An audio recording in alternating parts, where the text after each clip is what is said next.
Assalamualaikum warahmatullahi wabarakatuh. Halo teman-teman, kami dari kelompok 1 akan menyampaikan hasil presentasi kami mengenai masa Orde Baru. Materi yang akan disampaikan diantaranya yang pertama, kebijakan politik dalam negeri dan luar negeri. Yang kedua, ciri-ciri politik pada masa Orde Baru. Dan yang ketiga, penyimpangan pada masa Orde Baru. Perkenalkan, nama saya Wahyudi selaku MC. Selanjutnya ada Raihan Permana Putra sebagai pemateri 1. Dan Eka Saidab sebagai pemateri kedua. Dan saya Syabana Khotami sebagai editor. Langsung saja kepada pemateri pertama, dipersilahkan untuk membacakan materinya. Kebijakan politik dalam negeri dan luar negeri adalah Dwi fungsi ABRI pada masa Orde Baru adalah konsep yang memberikan peran ganda kepada militer sebagai kekuatan pertahanan dan keamanan. ABRI juga memiliki fungsi sosial politik. Dampak penerapan Dwi fungsi ABRI memiliki dampak yang signifikan terhadap kehidupan politik dan sosial di Indonesia. Militer memiliki berfungsi besar dalam mengambil keputusan politik yang mengurangi ruang bagi masyarakat sipil untuk terlibat secara aktif. Yang kedua adalah penataran P4 pada masa Orde Baru yang merupakan program pelatihan wajib bertujuan untuk meningkatkan pemahaman dan penghayatan nilai-nilai Pancasila di kalangan masyarakat. Program ini diluncurkan oleh pemerintah sebagai bagian dalam upaya memperkuat ideologi negara dan membangun keseragaman ideologis di tengah gejolak politik dan sosial pasca G30. Dampak penataran P4. Indoktrinasi penataran P4 sering dianggap sebagai bentuk indoktrinasi di mana masyarakat dipaksa untuk menerima Pancasila tanpa banyak ruang untuk kritik atau perbedaan pendapat. Penggunaan Pancasila sebagai alat politik. Pancasila sebagai alat politik untuk meneguhkan kekuasaan pemerintahan dan menekankan kelompok yang dianggap berseragam dengan rejim. Yang ketiga, penyederhanaan partai politik di masa Orde Baru adalah kebijakan yang bertujuan untuk menciptakan stabilitas politik dan mengurangi jumlah partai politik yang terlalu banyak. Ini dilakukan dengan cara memfungsi atau menggabungkan partai-partai politik menjadi 3 kekuatan politik utama. 1. Golkar, 2. PP, dan 3. PDI. Dampak penyederhanaan partai politik di masa Orde Baru memberikan dampak yang signifikasi, baik positif maupun negatif. Di satu sisi, penyederhanaan membantu menciptakan stabilitas politik, namun di sisi lain hal ini juga dapat membatasi pluralitas politik dan mengurangi partisipasi masyarakat. Yang keempat, pemilu 1971 merupakan pemilihan umum pertama di era Orde Baru di Indonesia. Pemilu ini diselenggarakan pada tanggal 3 Juli 1971 dan bertujuan untuk memilih anggota Dewan Perwakilan Rakyat dan Dewan Perwakilan Rakyat Daerah tingkat 1 dan tingkat 2. Pemilu ini menjadi awal dari dominasi Golkar dalam politik Indonesia. Dominasi Golkar dalam pemilu 1971, Golkar berhasil meraih kemenangan dengan meraih suara terbanyak. Kemenangan ini menandai awal dari dominasi Golkar dalam politik Indonesia selama Orde Baru. Kebijakan politik. Yang pertama, kebijakan politik yang memperkuat kerjasama regional internasional pada masa Orde Baru mencakup berbagai upaya, seperti ikut serta dalam pembentukan ASEAN, berkontribusi Garuda dalam misi perdamaian, berperan dalam ketetenan blok, dan aktif dalam organisasi konvensi Islam. Pemerintah Orde Baru juga fokus pada memperbaiki hubungan dengan negara-negara tetangga dan internasional, serta ikut dalam agenda penting internasional seperti peringatan KKA dan Jakarta Informal Meeting. Yang kedua, pemulihan hubungan diplomatik pada masa Orde Baru ditandai dengan beberapa langkah penting, termasuk pembangunan Universitas Indonesia dan dipersingkat bangsa-bangsa. Pada 28 September 1966, Selain itu, pemerintah Orde Baru juga melakukan pemulihan hubungan dengan negara-negara yang sebelumnya sempat renggang akibat konfrontasi di masa Orde Lama seperti Malaysia, Singapura, India, Thailand, dan Australia. Ciri-ciri pemerintahan Orde Baru. 1. Pengaruh militer yang kuat.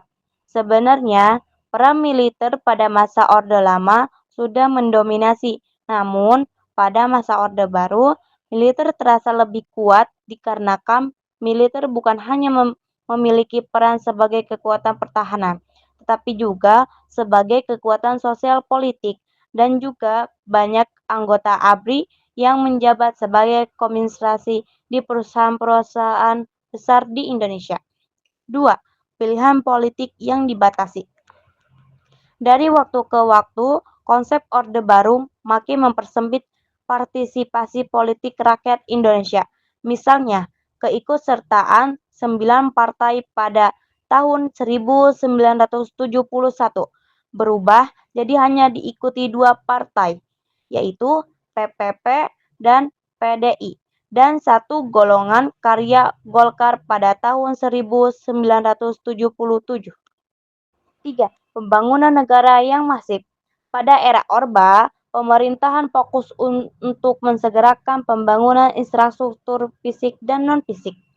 Tujuan ini menjadi prioritas dilatar belakangi oleh kekacauan ekonomi pada tahun 1965. Pemerintahan Indonesia di bawah Presiden Soeharto membuka akses modal asing dan peluang usaha di Indonesia. 4. Pemerintahan yang sangat terpusat. Pemerintahan yang sangat terpusat sebenarnya bukan hal yang baru. Sejak awal era kemerdekaan, sistem kenegaraan yang belum merekat dan setara masih ditemukan di berbagai daerah.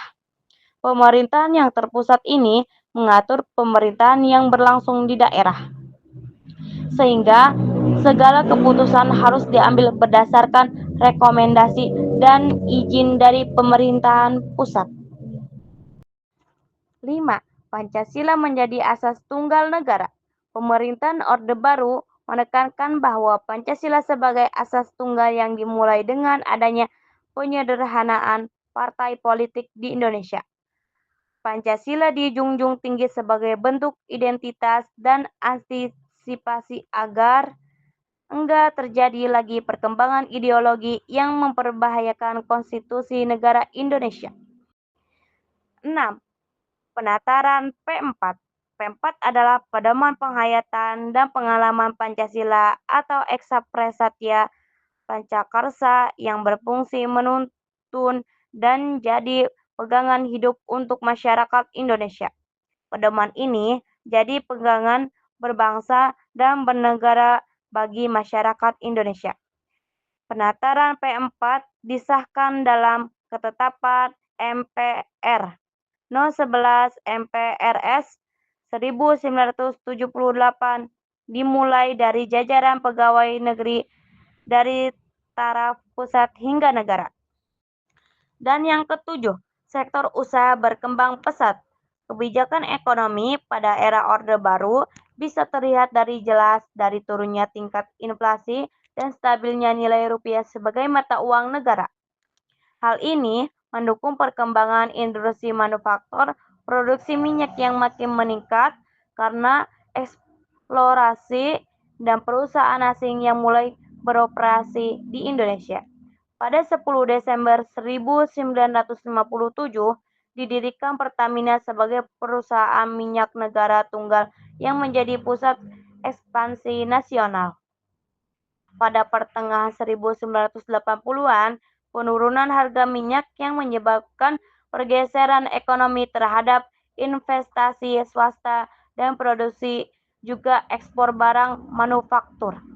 Hal ini dilakukan untuk mengurangi ketergantungan minyak serta kombinasi ekspor di tradisional Indonesia lainnya.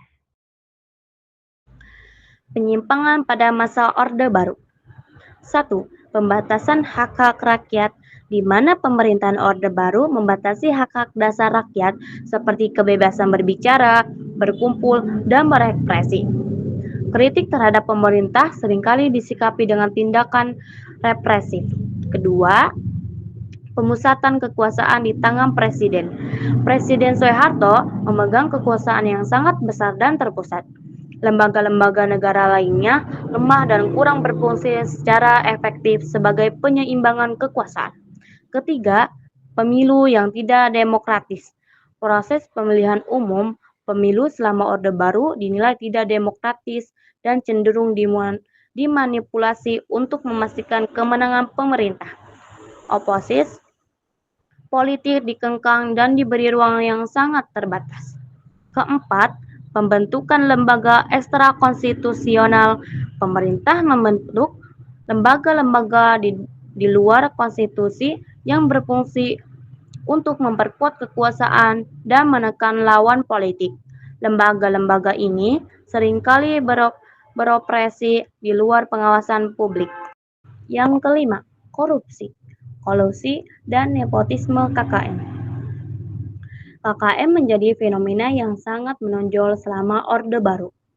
Kekayaan pejabat pemerintah dan kroni-kroninya meningkat pesat, sementara sebagian besar rakyat hidup dalam kemiskinan. Yang keenam, indoktrinasi Pancasila. Pancasila ideologi negara digunakan sebagai alat untuk membenarkan tindakan pemerintah dan menekan perbedaan pendapat. Interpretasi Pancasila yang sempit dan otoriter mengakibatkan pelanggaran HAM dan pembatasan kebebasan. Yang ketujuh, pembatasan kebebasan pers. Media massa dikontrol ketat oleh pemerintah. Jurnalis yang kritis terhadap pemerintah seringkali menghadapi ancaman dan intimidasi. Informasi yang disampaikan ke publik pun seringkali dikontrol dan disensor. Yang kedelapan, krisis politik dan runtuhnya legitimasi. Akumulasi dan berbagai penyimpangan tersebut pada akhirnya menyebabkan krisis politik dan runtuhnya legitimasi pemerintahan Orde Baru. Protes rakyat dan tekanan internasional menyebabkan Soeharto lengser dari jabatannya pada tahun 1998.